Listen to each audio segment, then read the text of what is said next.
Hello दोस्तों, स्वागत है आपका मेरे YouTube चैनल दक्ष कंपटीशन क्लासेस रामपुर पर। मैं आपका जीतू सर आपका हार्दिक स्वागत करता हूं अपने नई वीडियो में। जैसा कि पिछली बार मैंने आपको सिंधु घाटी सभ्यता फाइनल करा दी थी और आपसे वैदिक सभ्यता स्टार्ट करने को बोला था, तो आज हम वैदिक सभ्यता स्टार्ट करते हैं। वैदिक सभ्यता यूपी पैट का सेकंड चैप्टर हिस्ट्री का वैदिक सभ्यता। ठीक, शुरुआत करते हैं।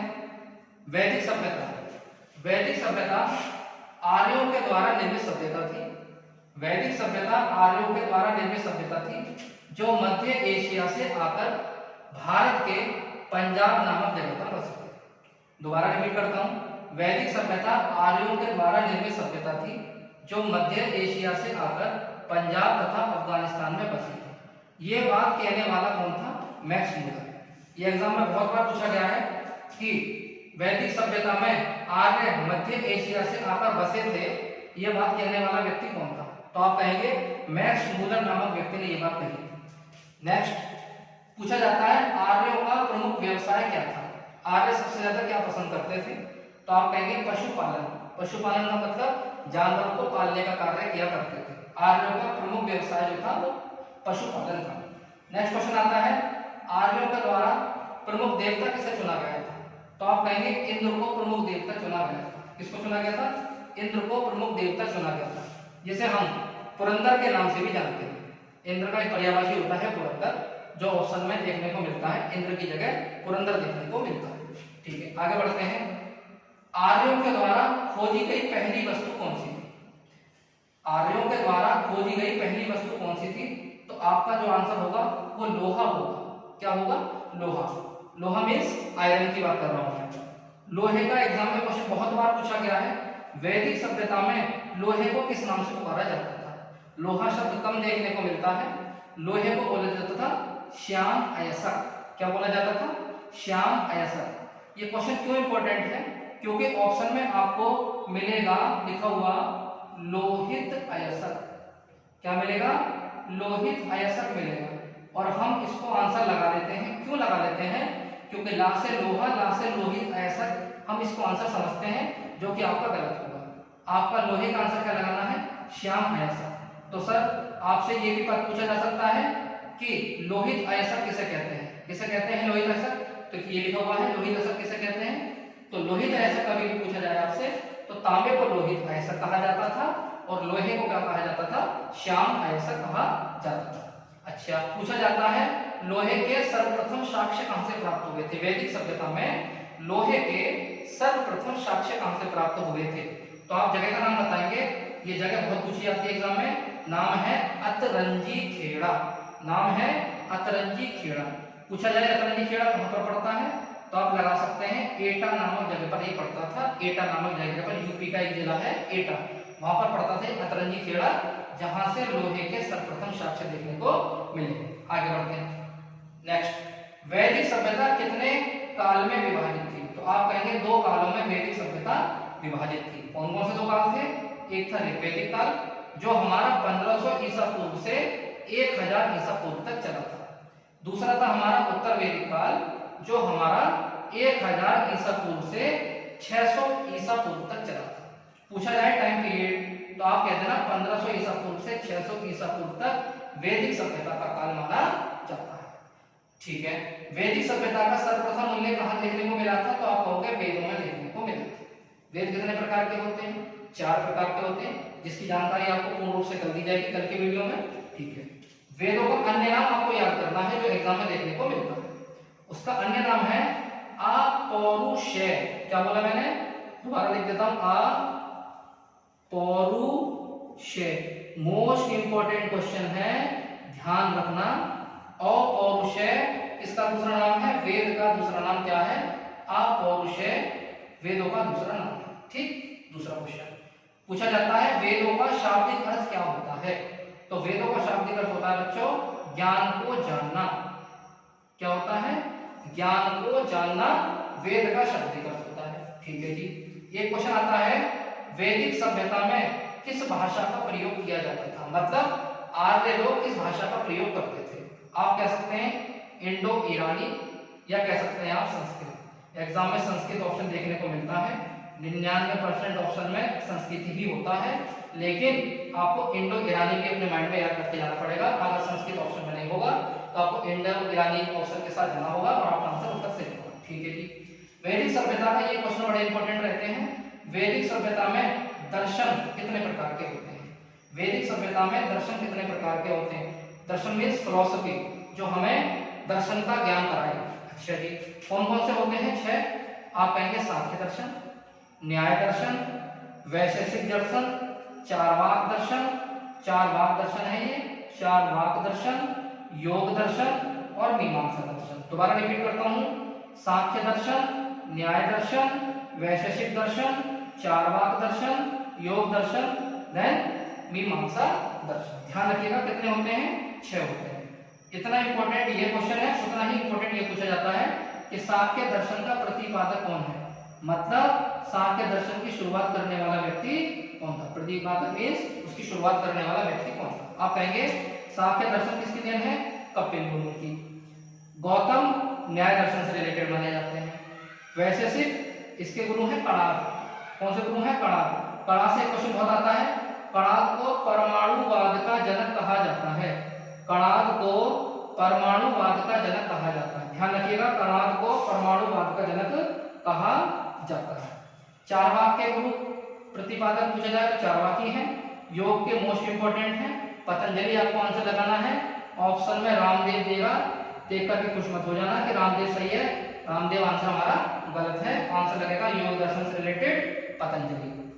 छठा है आपका मीमांसा दर्शन। मीमांसा दर्शन बड़ा इंपॉर्टेंट रहता है क्योंकि मीमांसा दर्शन के 2 प्रकार माने जाते हैं। कितने प्रकार माने जाते हैं? 2 प्रकार। कौन कौन से?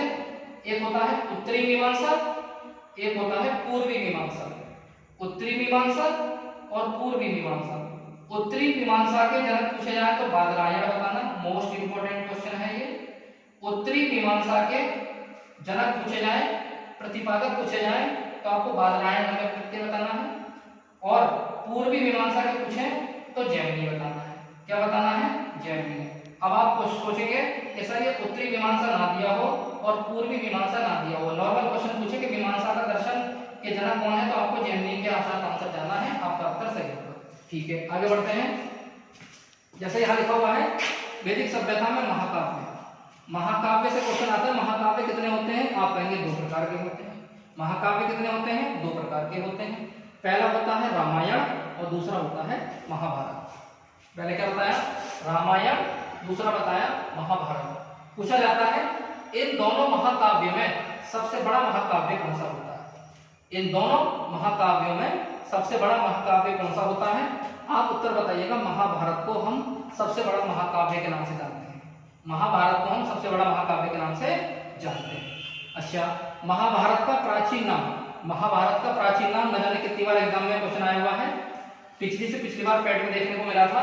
महाभारत का पुराना नाम आप लगा देना जय सही था। महाभारत के रचयिता पूछे वेद व्यास।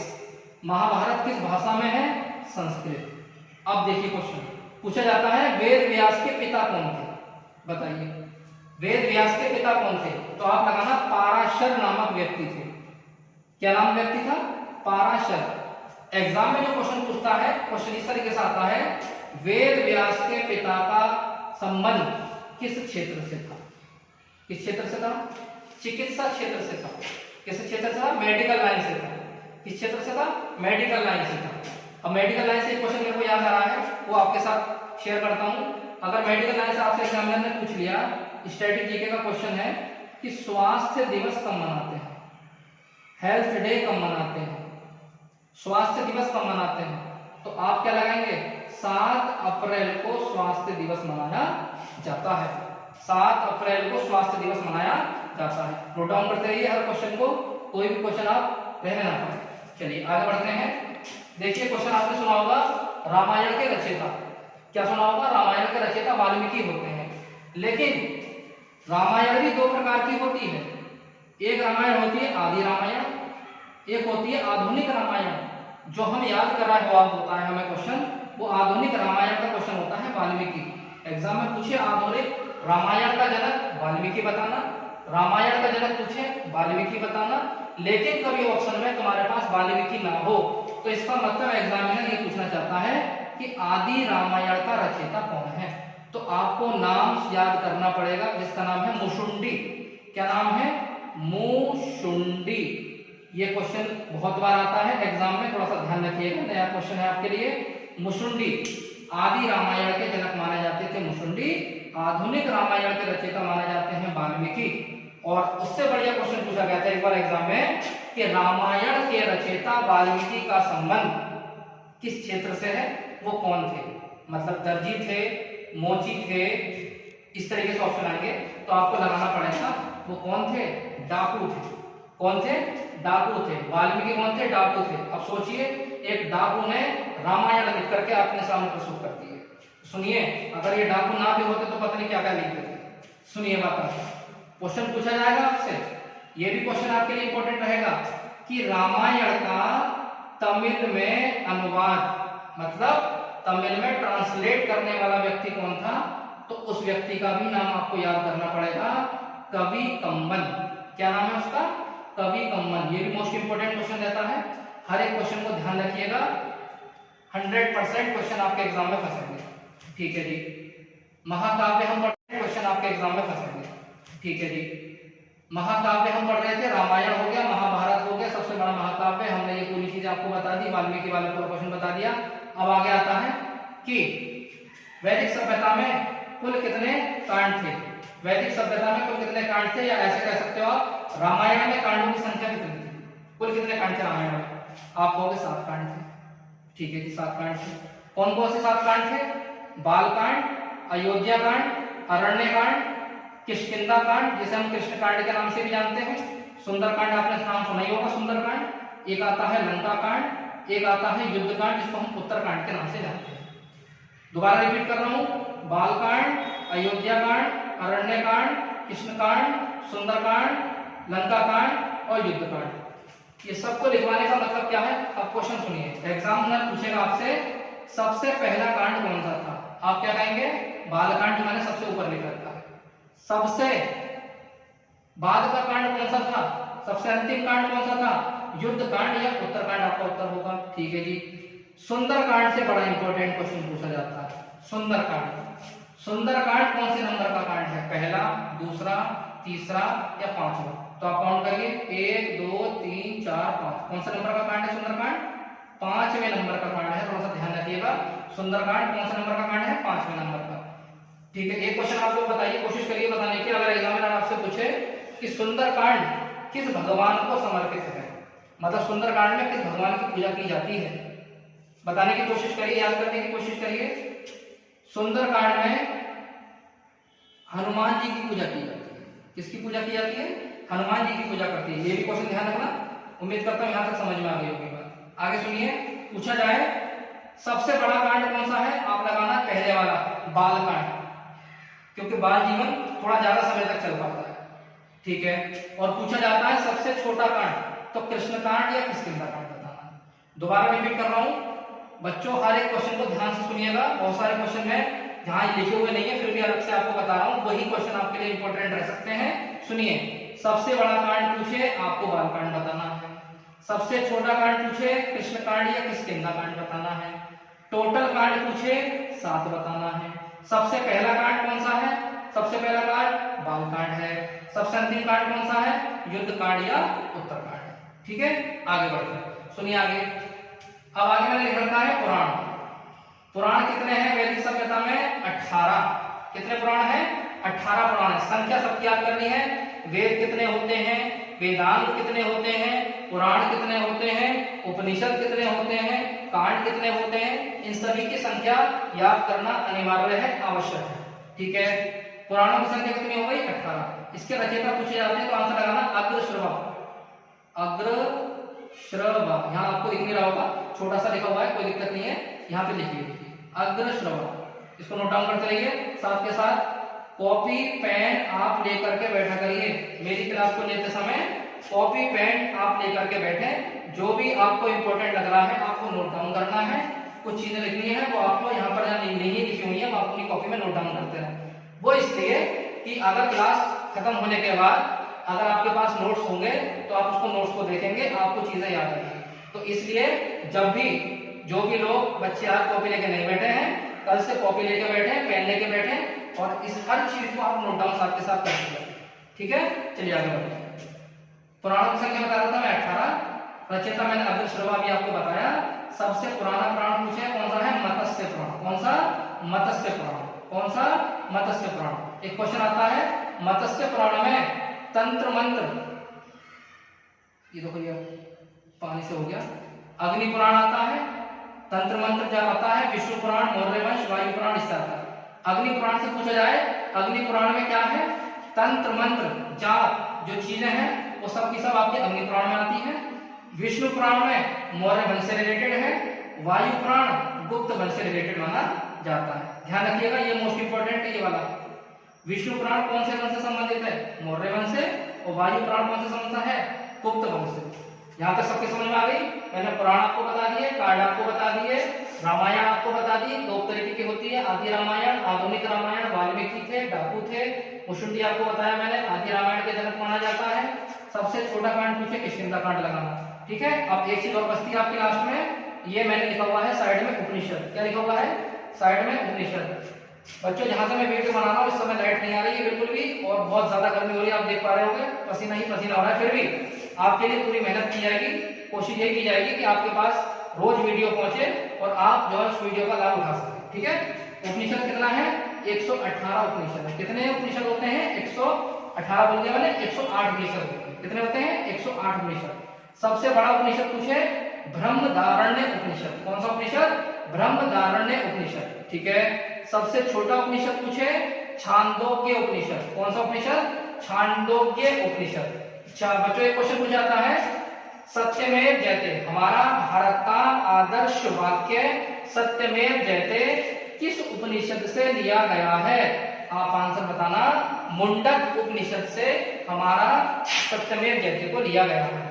एक क्वेश्चन सुनिए बहुत इंपॉर्टेंट, पूछा जाता है मुंडक उपनिषद में, कौन से उपनिषद में? मुंडक उपनिषद में लिखा हुआ है यज्ञ की तुलना टूटी हुई नाव से की गई है। यह क्वेश्चन सीधा सीधा आता है, किस उपनिषद में यज्ञ की तुलना टूटी हुई नाव से की गई है? तो आप क्या कहेंगे? मुंडक उपनिषद में यज्ञ की तुलना टूटी हुई नाव से की गई है। नोट डाउन करते रहना बच्चों सभी चीजें। ठीक है, आगे बढ़ते हैं। एक क्वेश्चन देखो लिखा हुआ है, नोट बना करके मैंने, जंगल में लिखे हुए ग्रंथ, क्या बोला मैंने? जंगल में लिखे हुए ग्रंथ किस नाम से जाने जाते हैं? आप कह देना अरण्यक नाम से जाने जाते हैं। कौन से नाम से? अरण्यक नाम से जाने जाते हैं। अच्छा, और एक आता है आपका, वर्तमान में कुल कितने अरण्यक हैं? 7 अरण्यक हैं। कितने अरण्यक हैं? 7 अरण्यक हैं। मतलब अरण्यक का मीन्स क्या हुआ? ये लिखा हुआ है जंगल में लिखे हुए ग्रंथों को क्या कहा जाता था? आप कह देना अरण्यक कहा जाता था। ठीक है, एक क्वेश्चन आपसे पूछा जाता है कि किस उपनिषद में ओम शब्द का उल्लेख देखने को मिलता है? क्या बोला बच्चों मैंने? किस उपनिषद में ओम शब्द देखने को मिलता है या ओम शब्द का उल्लेख देखने को मिलता है? तो देखो बच्चों ये लिखा हुआ है साइड से छोटा सा, बृहदारण्यक उपनिषद, जो मैंने सबसे बड़ा उपनिषद बताया था बृहदारण्यक उपनिषद, उसी उपनिषद में ओम शब्द देखने को मिलता है। तो बताओ बच्चों कैसी लगी मेरी वीडियो? देखो वैदिक सभ्यता भी आज हमारा पार्ट 1 खत्म हो गया। क्या खत्म हो गया? पार्ट 1 खत्म हो गया, और कल हमारा इसी वैदिक सभ्यता का पार्ट 2 आएगा। कोशिश की जाएगी पार्ट 2 में इस वैदिक सभ्यता को पूरा समाप्त किया जाए। अगर फिर भी थोड़ा बहुत रह जाता है तो एक छोटी सी वीडियो पार्ट 3 नाम से हम जो है आपके सामने प्रस्तुत कर देंगे, और फिर वैदिक सभ्यता आपका पूरा फाइनल हो जाएगा। तो बच्चों बस मैं आपसे यही कहूंगा कि मेरी वीडियो को लाइक करें, शेयर करें, सब्सक्राइब करें। अगर वीडियो अच्छी लगे तो लाइक शेयर सब्सक्राइब जरूर करें, ताकि आपकी तरह और भी बच्चों का थोड़ा सा भला हो।